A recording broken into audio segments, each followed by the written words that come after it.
Welcome to story board. Tollywood లో heroines కొరత ఇవ్వాల్టిది కాదు. సినిమా మొదలై సగం పూర్తయినా ఇంకా హీరోయిన్ సెలెక్ట్ కాలేదన్న కంగారు దర్శక నిర్మాతలది.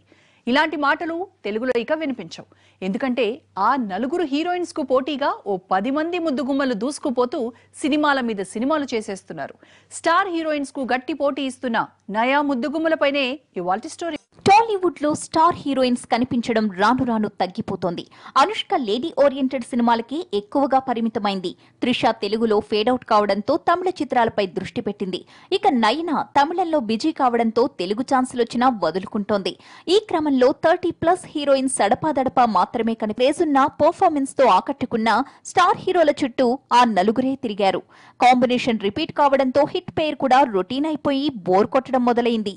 దీంతో ఆడియన్స్ టేస్ట్ కు తగ్గట్లు దర్శక నిర్మాతలు ఫ్రెష్ కాంబినేషన్స్ పై ఆసక్తి చూపిస్తున్నారు. హీరోయిన్ కావాలంటే ఆంక్షలు అడ్డంకులు ఉండేవి. సంప్రదాయాలు టాలీవుడ్ గుమ్మం తొక్కనిచ్చేవి కావు.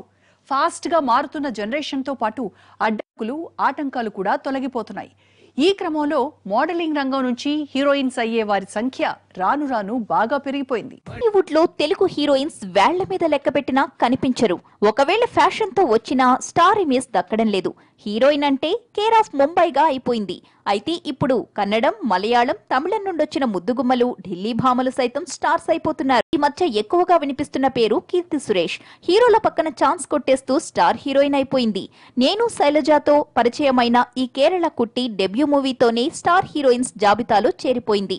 రెండో సినిమా నేను లోకల్ సక్సెస్ తో ఈ అమ్మడి కీర్తి కూడా పెరిగిపోయింది.